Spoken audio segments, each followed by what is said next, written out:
Hello दोस्तों, अरस्तु विज्ञान के इस प्लेटफॉर्म पे आप सभी का स्वागत है। हम लोग यूजीसी नेट इन्वायरमेंटल साइंस का टॉपिक देख रहे हैं, जिसमें आज हम लोग यूनिट 8 का टॉपिक इन्वायरमेंटल ऑडिट के बारे में डिस्कस करेंगे। मैं आपको एक बात क्लियर कर दूं कि जो मैं टॉपिक आपके पास लेके आता हूं वो यूजीसी नेट के एग्ज़ाम में तो पूछेगा ही, साथ साथ आप किसी भी यूनिवर्सिटी में यदि इन्वायरमेंटल साइंस से पढ़ाई कर रहे हैं तो उसके लिए भी ये टॉपिक बहुत ही इम्पोर्टेंट है। और जो नोट्स मैं आप लोग के बीच लेके आता हूँ हमेशा, वो बहुत ही हेल्पफुल है आपके एग्ज़ाम के पॉइंट ऑफ व्यू से। या आप कोई स्टेट एलिजिबिलिटी टेस्ट भी दे रहे हैं, चाहे वो महाराष्ट्र का हो, वेस्ट बंगाल का हो या कोई भी अदर बोर्ड का, तो वहाँ पे भी ये टॉपिक बहुत ही इम्पोर्टेंट है।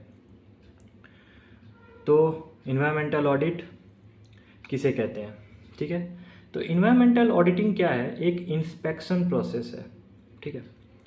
Occurs after implementation of EIA process. ये जो इन्वायरमेंटल इम्पैक्ट असेसमेंट हम लोग देख रहे हैं, पिछले लेक्चर में हम लोग ने लाइफ साइकिल असेसमेंट के बारे में देखा था, उसे लाइफ साइकिल एनालिसिस भी कहते हैं। कॉस्ट बेनिफिट एनालिसिस के बारे में देखा। अब आते हैं ऑडिट। जो चार्टर अकाउंटेंट होते हैं वो ऑडिट के बारे में अच्छे से जानते हैं, ठीक है। तो होता क्या है कि एक इंस्पेक्शन प्रोसेस से बार बार जाके ये प्रोसेस किया जाता है और EIA प्रोसेस के बाद ये होता है, ठीक है, ऑडिटिंग। इसमें होता क्या है ये ध्यान लीजिए। सबसे पहले प्लानिंग किया जाता है, फिर चूजिंग ऑडिट टीम को सेलेक्ट किया जाता है, जगह सेलेक्ट किया जाता है इंस्पेक्शन साइट की, कहाँ पे हमको ऑडिट करना है। वहाँ से डाटा कलेक्ट किया जाता है, उस डाटा को एनालिसिस किया जाता है, उसके रिजल्ट को एनालिसिस किया जाता है और लास्ट में इवैल्यूएटिंग किया जाता है ऑडिटिंग का।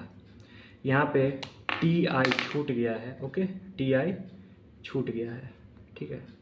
तो यहाँ पे मैं TI लगा देता हूँ, DI था, मैं TI लगा देता हूँ, ठीक है। मुझे लगता है कि ये स्पेलिंग मिस्टेक हो गया यहाँ पे, लेकिन आपको कोई परेशानी नहीं होगी आप लोग को, ठीक है। तो लास्ट में क्या किया जाता है? इवैल्यूएटिंग किया जाता है ऑडिटिंग के, ठीक। अब आइए इसको पूरा डिटेल में जानते हैं कि environmental auditing is defined as a management tool. अब ऐसे तो ऑडिट होता नहीं है, कुछ टूल होता है। उस टूल में क्या क्या होता है? कॉम्प्राइजिंग ऑफ ए सिस्टमेटिक, वो एकदम सीधे ढंग से होता है। टूल को सीधे ढंग से करने का डॉक्यूमेंट किया जाता है पेपर पे। पीरियोडिक हर बार होता है उसका, एंड ऑब्जेक्टिव इवैल्यूएशन। और हमारा ऑब्जेक्टिव क्या है, हम किस चीज़ को इवैल्यूएट कर रहे हैं? Of how well environmental organization, management and equipment are performing with the aim of helping the environment. हमको इन्वायरमेंट को बचा के रखना है, सबसे इम्पोर्टेंट बात। तो हम किस तरीके से इन्वायरमेंट को बचा के रखें, उसमें हम इन्वायरमेंटल ऑडिटिंग एक प्रोसेस है जो उसका यूज़ करते हैं। सिस्टमेटिक ढंग से डॉक्यूमेंट पे हम लोग लिखते हैं, पीरियोडिक, एकदम हर पीरियड पे होता है कोई भी काम। मान लीजिए वीक पे काम हो रहा है, मंथली पे काम हो रहा है, 3rd मंथ पे हो रहा है, 6th मंथ पे हो रहा है। इस तरीके से ऑर्गेनाइजेशन कैसे काम करता है, कैसे मैनेज करता है, कैसे इक्विपमेंट यूज़ हो रहा है। इंस्ट्रूमेंट, इक्विपमेंट मतलब इंस्ट्रूमेंट, ठीक है। मतलब डाटा कलेक्शन में हम लोग ने किस किस चीज़ों का यूज़ किया। तो इसको स्टेप बाय स्टेप देखते हैं। एक होता है pre audit step. Pre audit मतलब ऑडिट स्टेप से शुरू होने से पहले प्लानिंग करना, टीम सेलेक्ट करना, selecting the audit team, prepare audit protocol used by organization, obtaining background information. जब तक बैकग्राउंड इन्फॉर्मेशन नहीं होगा हम लोग ऑडिटिंग अच्छे से नहीं कर पाएंगे, प्रोटोकॉल नहीं बना पाएंगे, सेलेक्ट नहीं कर पाएंगे टीम, और प्लानिंग भी हमारा बेकार हो जाएगा। तो ऑडिट शुरू होने से पहले हम लोग को ये काम करना है। लेकिन मेरा मेन मकसद होता है कि इन्वायरमेंट को बचा के रखना। ऑन साइट, उस जगह पे जाके assessing strength and weekends of internal control, gathering audit evidence, recording audit finding, और सबसे लास्ट में इवैल्यूएटिंग द ऑडिट फाइंडिंग। होता क्या है कि हमारे पास जो स्ट्रेंथ है उसके अकॉर्डिंग हम लोग को काम करना है, ठीक है। वीकनेस को देखते हुए काम करना है, कितने कामों को हम लोग कंट्रोल कर सकते हैं। गैदरिंग ऑडिट एविडेंस मतलब जो हम लोग काम कर रहे हैं उसमें कितना गैदरिंग है, कितना भीड़ है, हर चीज़ को रिकॉर्ड करना है, हर चीज़ का डाटा कलेक्ट करके रिकॉर्ड करके रखना है। और सबसे लास्ट में इवैल्यूएट करना है, जो हम लोग फाइंडिंग कलेक्ट किए हैं ऑडिट करने के बाद। तो इन्वायरमेंटल ऑडिटिंग जो होता है उसका मेन मकसद होता है कि किसी भी जगह पे हम इस तरीके से ऑडिट करें। ऑडिट का मतलब छानबीन करना, जैसे इनकम टैक्स का छापा पड़ता है ना कि आपके पास कितना रुपया है, इतना रुपया क्यों है, उसी प्रकार से इन्वायरमेंटल ऑडिटिंग होता है कि इन्वायरमेंट को कोई प्रॉब्लम तो नहीं है। ठीक है, तो यही होता है। इसका जो थर्ड स्टेप है वो होता है पोस्ट ऑडिट।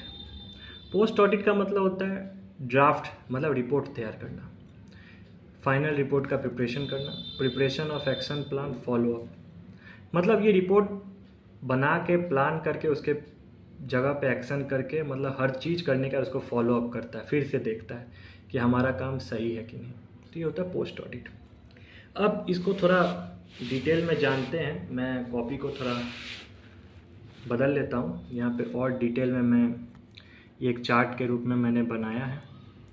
प्री ऑडिट में ऑब्जेक्टिव्स देखा जाता है क्या है, स्कोप देखा जाता है, सेलेक्ट किया जाता है ऑडिट का क्राइटेरिया क्या क्या होना चाहिए, सेलेक्ट किया जाता है ऑडिट का टीम मेंबर्स, डेवलप किया जाता है audit plan, use protocol, inform किया जाता है क्या क्या फैसिलिटी है, रिव्यू किया जाता है background information.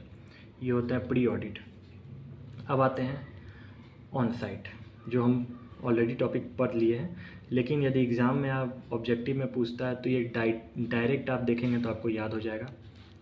Conference, opening conference देखा जाता है, आइडेंटिफाई एरिया ऑफ कंसर्न, कौन कौन से एरिया हैं, साइट क्या है, फैसिलिटी इंस्पेक्शन कैसा है, मतलब साइट पे जाके हम अच्छे से इंस्पेक्शन कर सकते हैं या नहीं, रिकॉर्ड करना डॉक्यूमेंट को, स्टाफ इंटरव्यू, मतलब इंटरव्यू लेना, इनिशियल रिव्यू ऑफ फाइंडिंग्स, हमारे पास पहले से क्या क्या फाइंडिंग्स है, क्लोजिंग या एग्जिट कॉन्फ्रेंस। एक होता है ओपनिंग कॉन्फ्रेंस, एक होता है एग्जिट कॉन्फ्रेंस जो कि ऑन साइट पे होता है। उसके बाद आते हैं पोस्ट ऑडिट। पोस्ट ऑडिट में होता है फाइनल इवैल्यूएशन ऑफ फाइंडिंग्स, मतलब हमारे पास फाइनल इवैल्यूएशन क्या है, सबमिट प्रीलिमिनरी डाटा, मतलब तुम्हारे पास पहले से क्या डाटा है वो सबमिट कर दिया जाता है, get approval for management, hold exit conference, और लास्ट में सबमिट फाइनल रिपोर्ट, मतलब फाइनल रिपोर्ट को सबमिट करना, फाइनल रिपोर्ट को अच्छे से सबमिट करना, ये भी देखा जाता है। लास्ट आते हैं फॉलो अप। फॉलो अप और review, verify the action taken an audit finding और रिकमेंडेशन। फॉलो अप करने के बाद जो एक्शन हम लोग वेरीफाई किए हैं, ठीक है, उसको फिर से कलेक्ट करना, फाइंडिंग और रिकमेंडेशन करना कि इस तरीके से आप कर सकते हैं। ये यदि सही पैटर्न है तो उसको लागू किया जाता है कि आप इसी तरीके से करिए, यदि पैटर्न सही नहीं है तो रिकमेंडेशन दिया जाता है कि नहीं, इसको आप चेंज करिए, अच्छे तरीके से करिए, इसलिए फॉलो अप होता है। तो इन्वायरमेंटल ऑडिट को हम लोग इसी तरीके से बांटते हैं, pre audit, on site, post audit और फॉलो अप। ये एक सिंपल वे में मैंने चार्ट बना दिया है, ठीक है। तो मैं एक चीज़ आप लोग को क्लियर कर दूं कि जैसे जैसे टॉपिक आगे बढ़ते जाएगा अकॉर्डिंग टू सिलेबस आपको मज़ा आने वाला है। मैं एकदम इम्पॉर्टेंट पॉइंट्स लेके आप लोग के बीच आ रहा हूँ, ये तो ही पहली बात। दूसरी बात, मैं आपको दावे के साथ कह सकता हूँ, जब आप यूनिट 8 पढ़ते हैं और पढ़ेंगे तो आपको एग्ज़ाम में ज़रूर क्वेश्चन बनेगा, ठीक है। हर यूनिट से 10 क्वेश्चन पूछे जाते हैं। यदि आप 5 से 6 यूनिट भी कर लेते हैं तो आप 50 से 60 क्वेश्चंस आराम से पेपर 2 में बना सकते हैं, ठीक है।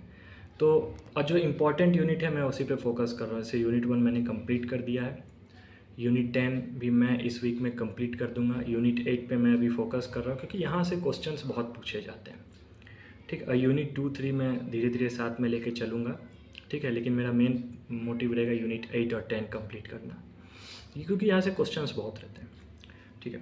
तो अरस्तु विज्ञान के प्लेटफॉर्म पे आप बने रहें, आप अपने दोस्तों को शेयर करें, मुझे कमेंट में बताएं आपको ये लेक्चर कैसा लगा, ठीक है। So thank you.